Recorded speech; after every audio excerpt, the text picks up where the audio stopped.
today. Simplification of tackle. Now, this is something that I haven't seen a whole lot of discussion on most of the YouTube personalities that make fishing videos. Not specifically.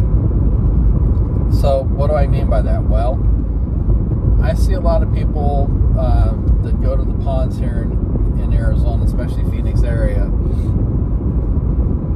Shoot, I saw one guy, he had 7 rods in a modified golf bag. And it was one of those square golf bags, not a normal one. Almost looked like carry-on luggage, but it had space in it for clubs. So he had modified it by putting PVC tubes in a little rack that he made fit inside the bag, and then he had his little tackle boxes all through it. But he had 7 rods. Now, I get that if you have multiple rods, you don't have to tie off. New stuff is off, and I get it. I understand the concept, but I think, for me personally, it's kind of stupid. And the reason that I feel that way, and it's my opinion and my personal doctrine to not do that, is because if I have 1 or 2 rods at the most, I am way more mobile, and I can get in my car and go somewhere else way quicker than that. And so what I typically do, and despite being in Arizona and it being 1,000 degrees Fahrenheit, I wear cargo pants. Now, the current brand that I have, they don't breathe very well because they're not cotton. They're some form of Dacron.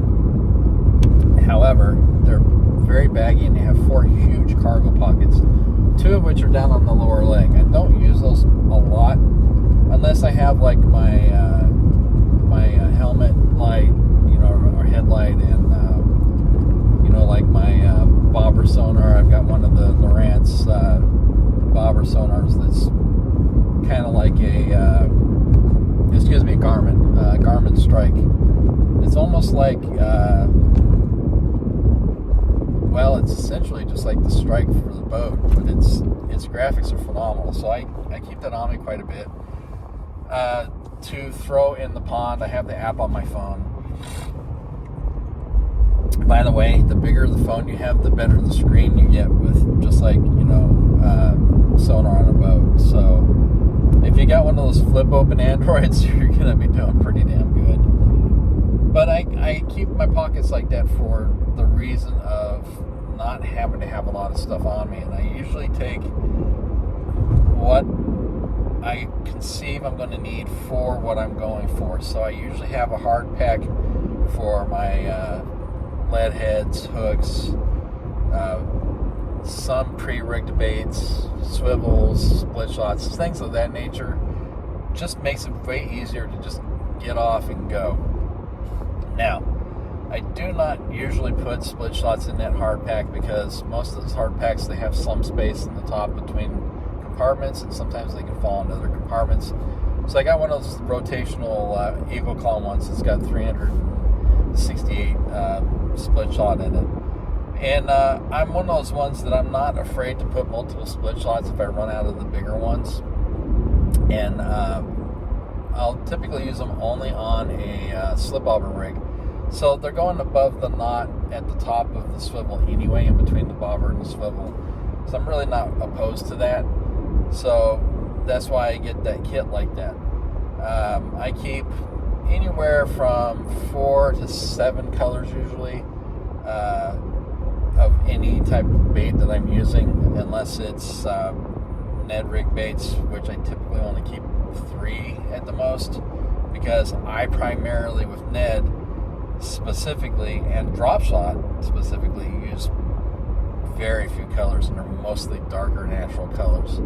I'll have one surprise color in there. I call them surprise colors. They got a more colorful and less PG name for them, but I'm trying to make this safe for kids. So I just keep it that way with a reason.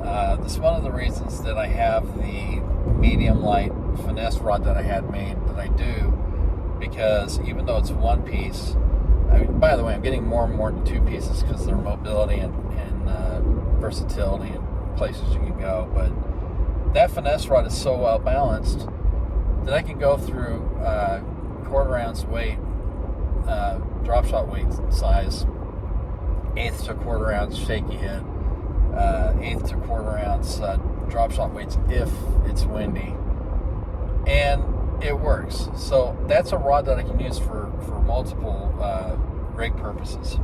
My panfish rod is much more limited because it is literally just in that space of panfish alone. So if I'm going exclusively for panfish, it's perfect. If I'm going for where I typically go, and that's places that don't have a lot of bottom cover to get snagged on, because I only use 2-pound line on it, as I've discussed quite a few times.